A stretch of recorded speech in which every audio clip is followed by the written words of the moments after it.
citizens of sex, drugs, and rock and roll, let me hear ya! Hot damn. I've waited all my life to talk to you. So I got a story for you, but I got a couple of ground rules. Well, maybe one. And that ground rule is this. Whenever you hear me say, what? You say, I'm awesome. We're going to practice. What? What? You guys are my kind of people.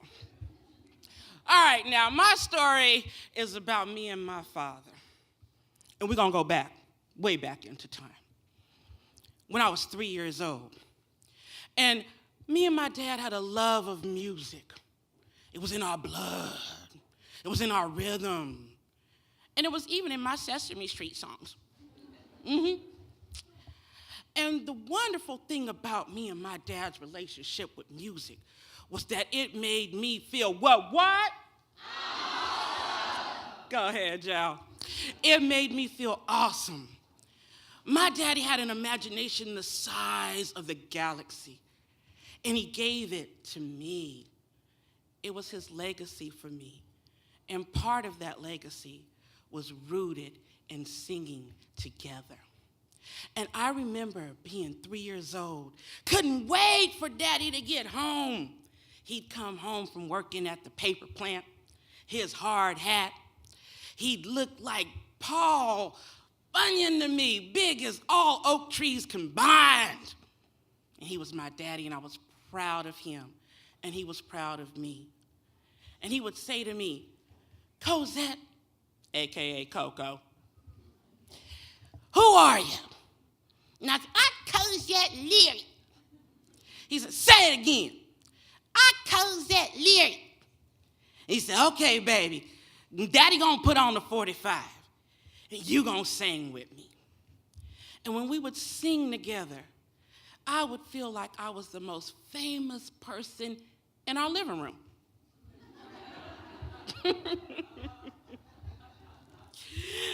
And it would make me feel as if I was what? Y'all better say that. And one of our favorite artists was Crystal Gale.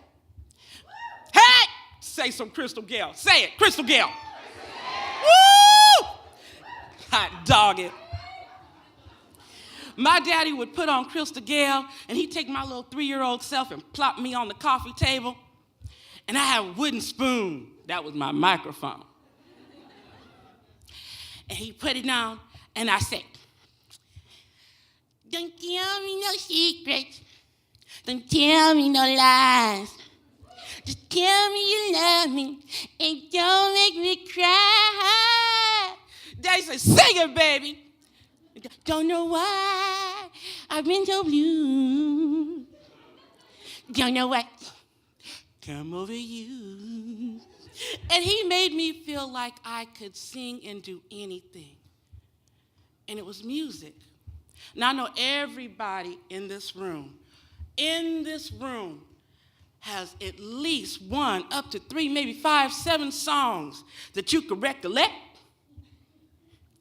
that hold something in your heart for you. Because that's what music does, isn't it?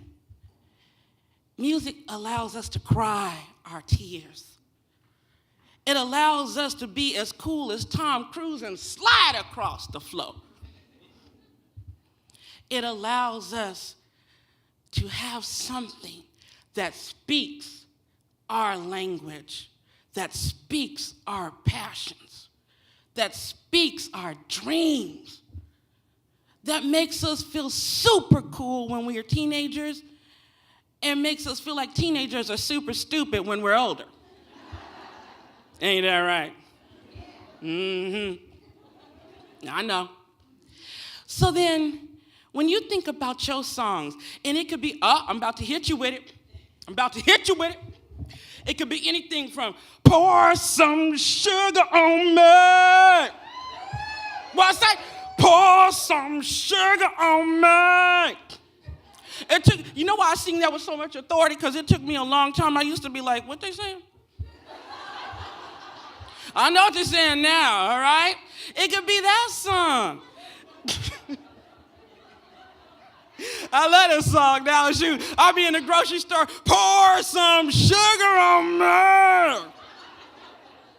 And make sure I got a coupon for it too. So when you think about songs when you were growing up on any FM dial, it made you feel like you could get anything you wanted as long as that song was on for 3 minutes and 25 seconds. You can get anything you wanted. And that's what my dad gave to me. You see, even though me and my father had the love of music, I came from a life that was practically all of a lack of. My parents divorced early in my life, and I was inducted into generational poverty. And there weren't many dreams in the hood. In fact, I often think about how when commodity day would come at the community center, and everybody in the neighborhood would go down to the community center to get government cheese and flour, stuff like that. And it would be a long line of everybody. And they would be talking about whose son just got put in jail, whose daughter's about to have a baby, who's taking care of their mama, who just got killed, who just killed somebody. Us little kids standing alongside of our mamas, these are the stories we would hear about. No one ever talked about college, university. We didn't know what that was. Not that it didn't exist. No one talked about that. And then in my life, in my home, the pressures of poverty, sadness, depression weighed heavy on my mother, and she decided that I would be her physical outlet. The beatings were excruciating, and they compound with the poverty. But when she would beat me, I would think about my father and our love of music and how he loved me so much and how he would tell me I could do anything. In fact, he would convince me that I could sing Crystal Gale and that my brown eyes would turn blue. And don't dare one of y'all say my eyes ain't blue. You see, music can cover up pain, and it can stitch up broken hearts, and it can even carry you through your own emotional war. And it can tell you that you are what? What? That's right, that you are awesome. So when I think about music, I think about how it can have the capability to make us be more than our circumstance. It can bring us together. It could even save a child who was going through broken hardship. And the legacy of having my father sing with me allowed me to always remember that I was awesome, that I was amazing, that I was meant for something, and that music was the sound and the pulse of my beating heart against all odds. So I'm standing up here right now, and I'm sharing this piece of enduring story with all of you because it's our story. See, this is not just my story. I'm on the stage, but this is us. You all got some songs, don't you? You know, I'll throw another one out there. You ready? Yeah. Welcome to the jungle. What you say? Ah, don't mess with me. I'm about to get a Grammy.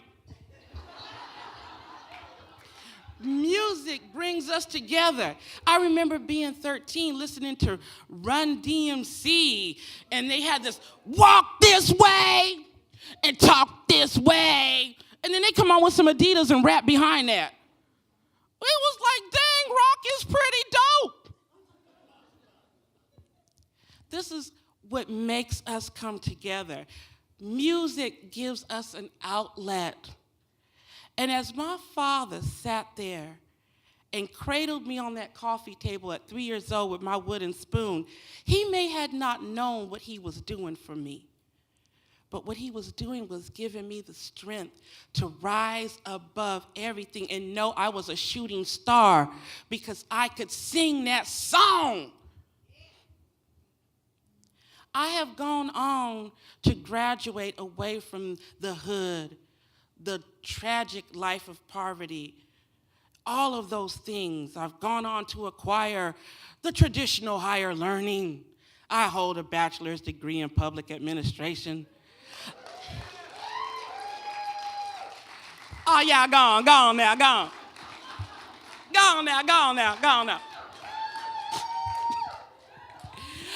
I've served as an intern in a senatorial and congressional office. Go on now.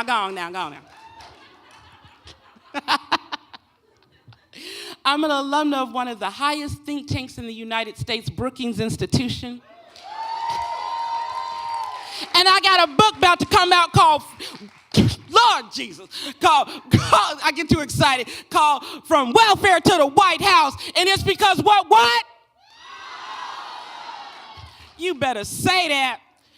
I want to tell you that we're here celebrating sex, drugs, and rock and roll.